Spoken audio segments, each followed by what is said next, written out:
আমরা তিনটা দোয়া পড়ে সামনের দিকে অগ্রসর হব। কয়টা? তিনটা। রাসূল যেটা পড়েছেন আমরা পড়বো, রাসূল যেটা করেছেন আমরা করব।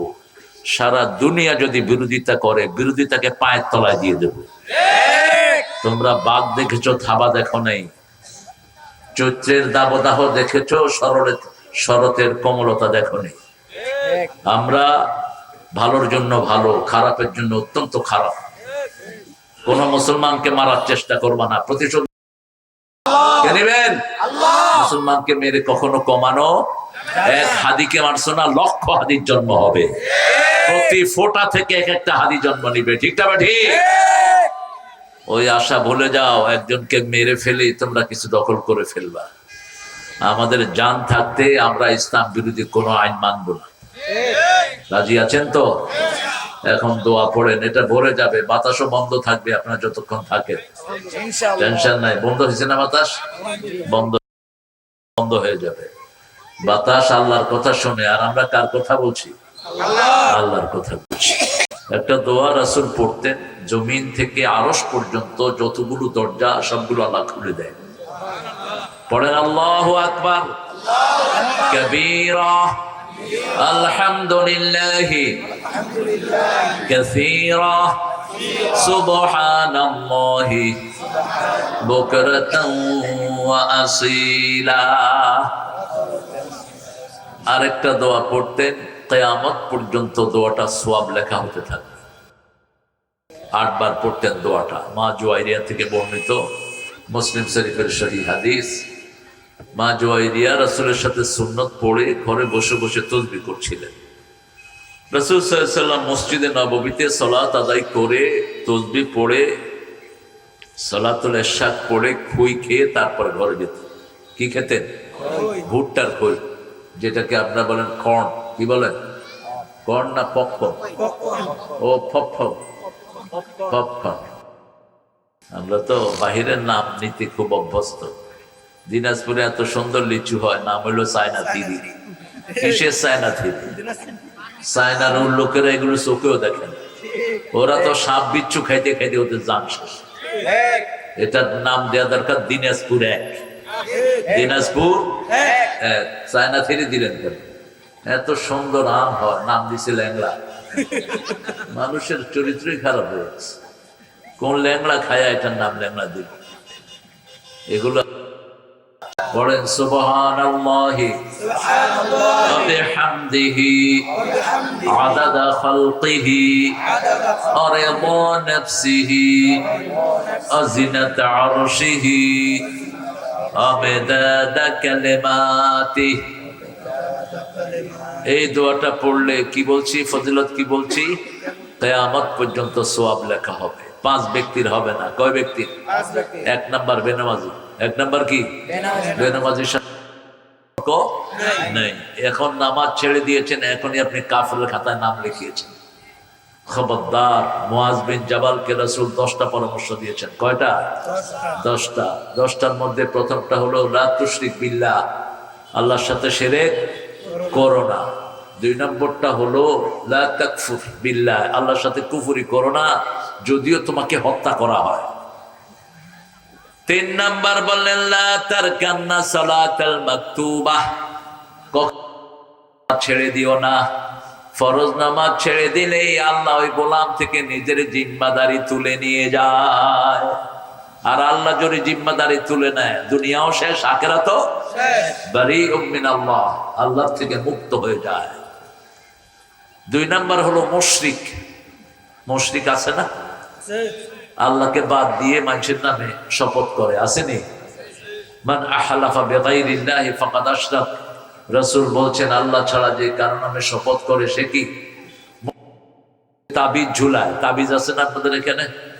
কথা কর না কেন? পোলাপানের গলায় তাবিজ, কোমরে তাবিজ, হাতে তাবিজ, ফেলে দিবেন ছিঁড়ে। এগুলো শিরক। এগুলো কি? শিরক। তামিমা। তামিমা বলা হয় লোহার কোন জিনিস অথবা জালের গুটি অথবা কাঠের টুকরা। তো তাবিজ যেটার ভিতরে ভরেন এটা কি? কথা কর না কেন? লোহা। এটা কি? লোহার ভিতরে ঢুকান কি? গায়ের সাথে লাগে কি? লোহা। জায়েজ করে, বলছে আমরা কোরআন দিয়ে তাবিজ দিই। রাসূল বলছেন সাহাবায়ে কেরামের মাধ্যমে আমরা পেয়েছি গায়রুল কোরআন মিনাল কোরআন, দুইটা ঝুলানো নিষেধ করতেন রাহমাতাল লিল আলামিন। ঝুলাতে পারবা না, পড়ে ফু দাও, পড়ে ফু দিয়ে এক ফু দিয়ে 30টা ছাগল খাও। বুখারীর হাদিস। কয়টা ছাগল? 30টা ছাগল। আবু সাঈদ খুদরি এক ফু দিয়েছে, সাপে কাটা লোক ভালো হয়ে গেছে। এবার বলছে আগে দুধ দাও, দুধ খেয়েছেন কয়েক কেজি। এরপরে বলছে 30টা ছাগল দিবি। কয়টা? 30টা। আপনারা তাবিজ দিয়ে কয় পয়সা পান? তাবিজের পয়সা অধিকাংশ মানুষ দেয় না, কয় তাবিজ কাজ হয় না, পয়সা দেয় 200 দেয়।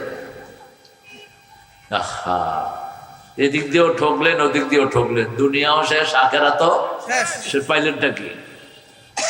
এক ফু দিয়ে 10 লক্ষ টাকা নেন কোরআনের। এটা হালাল, এটা হালাল। রাসূল নিজে ফু দিতেন। সাহাবায়ে কেরাম বলল তোমার এই ছাগল, চলো রাসূলের কাছে চলো। রাসূল মুস্কি হাসছেন, হেরে আবু সাঈদ, তোরে কে বলেছে কোরআন দিয়ে ফু দিলে রোগী ভালো হয়? কোন সূরা দিয়ে ফু দিছেন? সূরা ফাতিহা। সূরা ফাতিহা। আপনার কষ্ট হচ্ছে বাবা? ইমাম সাহেবেরা মুসল্লিদের দিকে খেয়াল রাখবেন। মুআজ বিন জাবালের নাম শুনেছেন? সাহাবী মুআজ বিন জাবাল মাগরিবের নামাজে সূরা নিসা আর সূরা আল ইমরান পড়ে দিছে। এসা ধর ধর। সাহাবায়ে কেরাম এখন নামাজ ছাড়তেও পারে না। এই ব্যবসায়ী কোথায় যায়? তো রাসূলের কাছে বিচার দিলেন সাহাবায়ে কেরাম, ইয়া রাসূলুল্লাহ, সূরা নিসা আর আল ইমরান পড়াইছে মাগরিবে। রাসূল বলছেন তুমি ফিতনা করবা নাকি? কয় হুজুর আমার মজা লেগেছে। এসা ধর ধর। রাসূল বললেন মুসল্লিদের দিকে খেয়াল রাখবা, সব সময় মাগরিবের নামাজ পড়বা ওয়াল আদিয়াতে তাবাহা, অথবা লা উকসিমু বিহাদাল বালাদ ইজা শাম ওয়া নুজুমুন কাদারাত। ছোট ছোট সূরা দিয়ে পড়বা মাগরিব।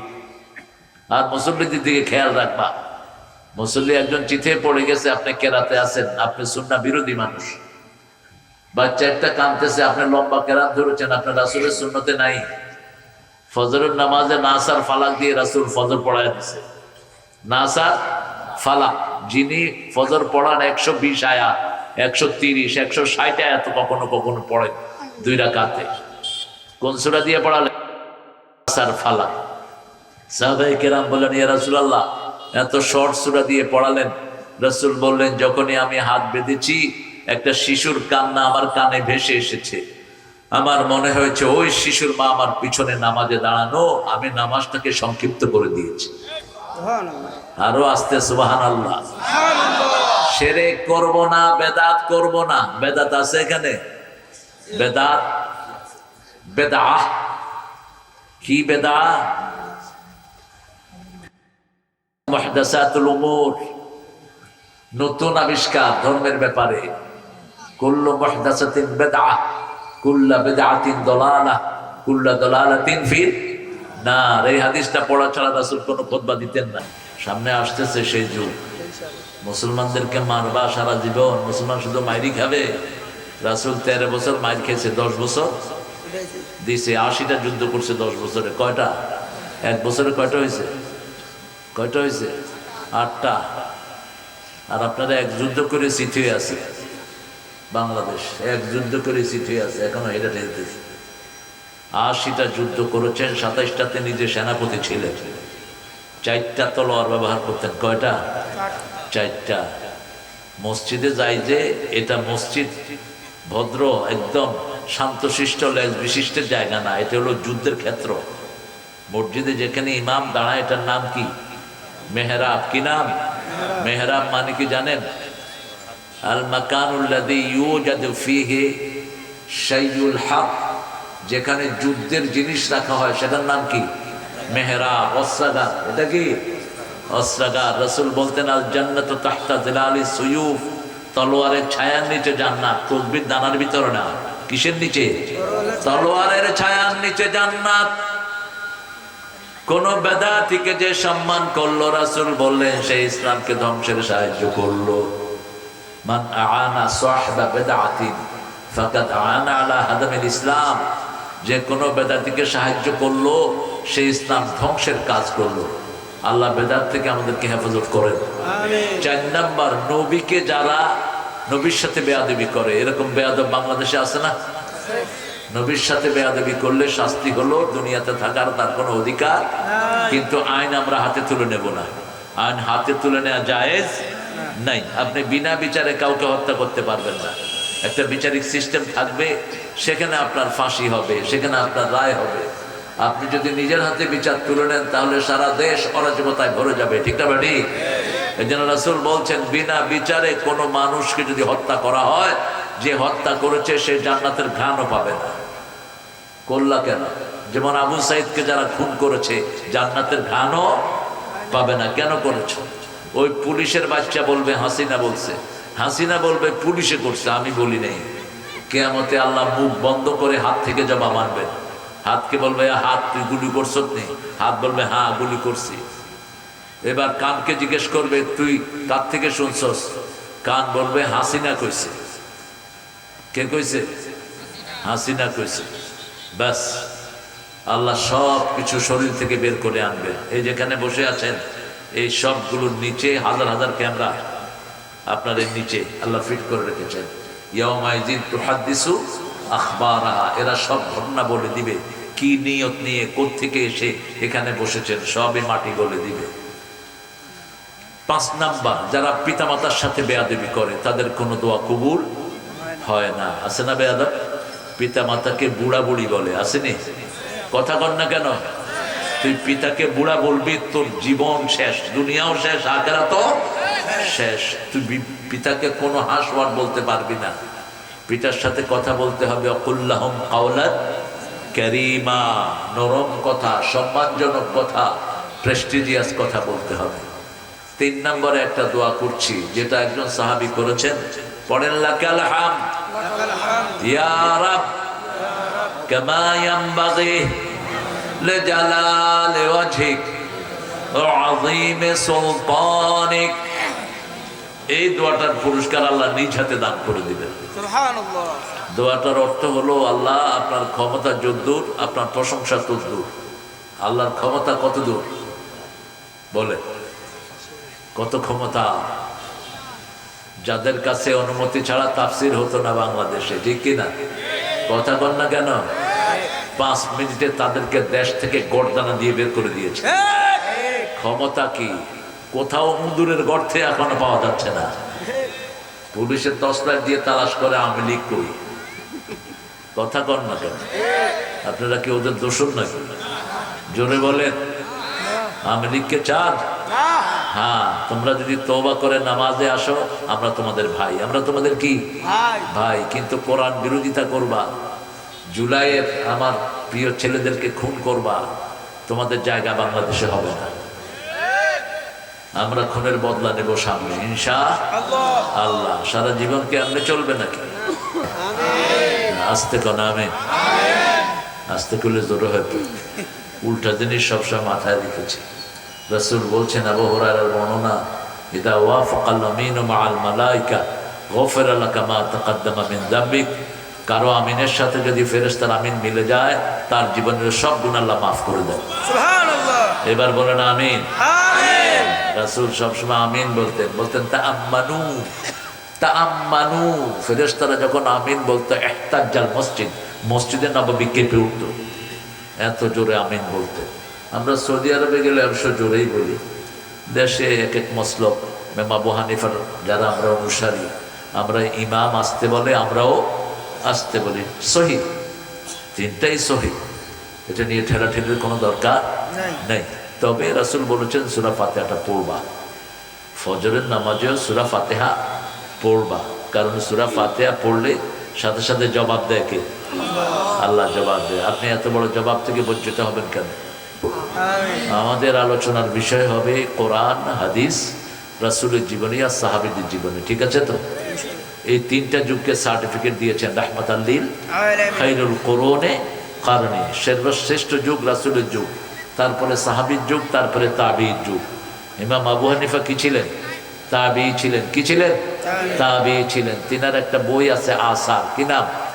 আসার। এই বইয়ের 75 পৃষ্ঠাতে তিনি লিখছেন, আমি 7 জন সাহাবীকে দেখেছি। কয়জন?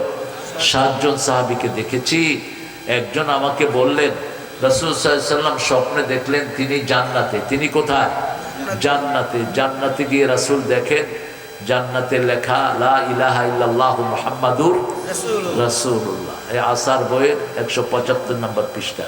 একজন ইমাম চলে যাচ্ছে, ওই যে এই ইয়ং ছেলেরা মাহফিলে বেশি আসে দেখে ইসলাম বিরোধীদের মাথা খারাপ হয়ে গেছে। এরা বলে এত যুবকরা কেন মাহফিলে যায়? ঠিক না ঠিক?